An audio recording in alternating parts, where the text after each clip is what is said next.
Hey, Joe Walsh here. So we've got the government now open for another 18 days. Like that's something to celebrate? I don't think so. We'll talk about it when freedom returns at 5. Good morning, Dan and Amy. And so February 8th is the new deadline, and March 5th is the standing deadline that the president has imposed with respect to the DACA designees. So where is the center of gravity within the caucuses, particularly the Republican caucuses, in both chambers, but I would say particularly the Senate? Do we have Tom Cotton and David Perdue and Chuck Grassley as the representatives of the majority viewpoint of Senate Republicans, or is it more the Lindsey Grahams and the delicate Jeff Flake? For more on this topic and others, we're pleased to be joined by Mike Emanuel. He is the chief congressional correspondent for Fox News. Mike, thanks for joining us again. Appreciate it. My pleasure, Dan. Good morning. Good morning. So what about that? Where is the center of gravity in the House and Senate Republican caucuses on what has to be included for a deal on DACA? Well, very interesting question, because I think there is a lot of energy around the moderates, the Lindsey Grahams of the world, in the Senate. But the House is making very clear that they don't feel obligated to any agreement that was struck in the Senate. And so the House is still talking pretty tough in terms of they need to see like significant border security.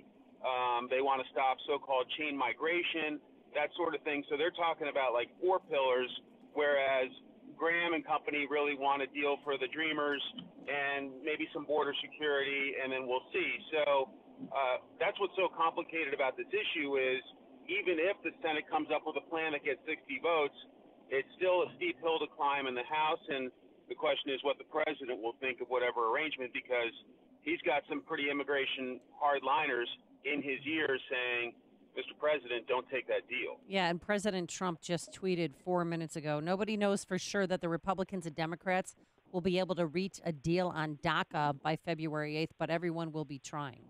And then he wrote, the Dems have just learned that a shutdown is not the answer. Now, what do you know about last night's meeting? Apparently he met with 6 conservative senators and then had a second separate meeting with senators from 2 red states. Do you know anything about that meeting? Yeah, that's right, Amy.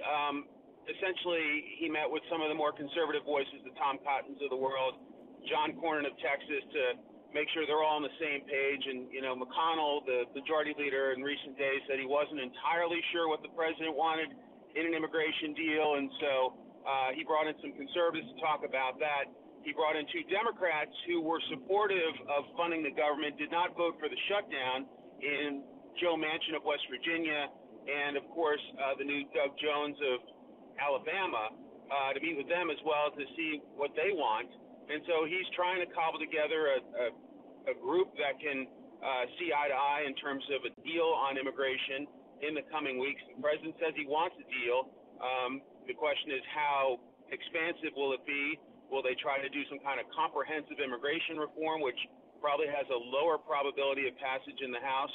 Or do they just try to do DACA and some security and call it a day and move on to the next thing? We have some other issues bouncing around on the Hill, dealing with, what seem to be at least quasi-rogue agencies of particular import like FBI and DOJ. And so I wonder when that 4-page memo that was making the rounds of members of Congress, thanks to the House Intel Committee, over the weekend, when is that going to be released for public scrutiny to understand exactly what the FBI and perhaps other agencies were doing with respect to surveilling and perhaps specifically surveilling President Trump and his associates? Great question. You know, a lot of the House conservatives are very eager to get that information out. They've talked about it, but they have not gone into great detail about it because it's still classified. But there's a lot of pressure to do that. We know Devin Nunes, the chairman of the House Intelligence Committee, is eager to get it out. So there's ongoing push for that. And a lot of people saying once people get to see the contents of this memo, they will understand a lot more about their federal government and may have a lot of concerns about some of the activities and some of the powers of our federal government. So beyond that, we don't know a ton. We just know that some of the conservatives in the House are very, very much pushing to get it out as soon as possible. Do you see, I mean, if you're, clairvoyant, you could see into the future. Do you actually think that something's going to happen, or in 17 more days we're going to have another extension until we finally hit March 5th? Great question. If you talk to the Republicans on Capitol Hill, they would say that basically the Democrats stopped negotiating on everything, that they were trying to get budget caps, spending caps to set, a budget agreement for the next 2 years, and that the Democrats would say, fine, but we want to talk DACA. And so this whole immigration issue kind of had drowned out everything else. Now the question is, do they come back and say, all right, let's set the budget numbers, let's get some of these other things done, show good faith on other issues so we can get to immigration? If that's the case, we may have a lot to show for by February 8th. If it's still a lot of bickering about DACA, it's hard to see how we avoid another situation where we got the countdown clock in the corner of the screen on Fox News and the other cable networks, and we're wondering whether we're heading for another shutdown. I think one thing that was learned was that the Democrats, a lot of them have regret about the government shutdown.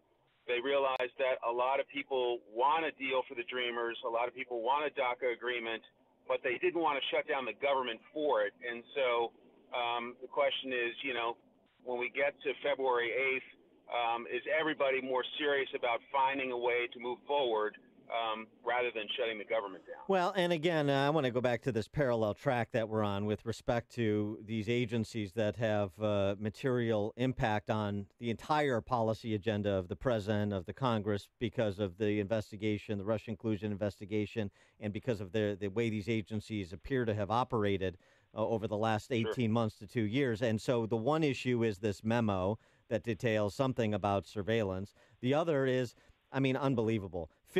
First we had the missing Hillary emails. Now we've got 50,000 missing text messages between these two lovebirds, Strzok and Page, over at FBI, an agency that's responsible. Kind of one of their core competencies is, archiving information, and 50,000 text messages between these two in particular just disappear. Congress wants to look at it. There's some in the legal community suggest that this could form the basis for a motion to dismiss in the Trump team's fight against the Russian probe, and even for those under indictment like Manafort. Right. Absolutely. And it, reminds a lot of folks on Capitol Hill of the IRS scandal we had a few years ago, where all of a sudden all these emails about what the IRS was doing with conservative groups seeking tax-exempt status, they suddenly went poof. And so the question is, is this a criminal or, incompetence, or what are we looking at here? And will somebody be really held accountable? Because a lot of folks here in Washington and throughout the country feel like nobody was really held accountable for the IRS scandal. And so here we go again, this time with the nation's top law enforcement agency. Yeah, and based on what we do know about some of the text messages that were revealed and the position, particularly of Strzok, with respect to investigations both into Hillary and Trump, this is material stuff. This is not like, partisan shots back and forth. This is material stuff for a high-ranking person who is intricately involved in both of those investigations. You're absolutely correct. And in the stuff we did see, the texts that have been available have been pretty damning. And so it makes you wonder what the missing stuff looks like if the stuff that we've seen is not particularly complimentary of these two. All right. He is Mike Emanuel, Chief Congressional Correspondent for Fox News. Mike, thanks as always for joining us. Appreciate your insights. Hey, thanks for having me. It was my pleasure. And he joined us on our turnkey.pro answer line. Hear about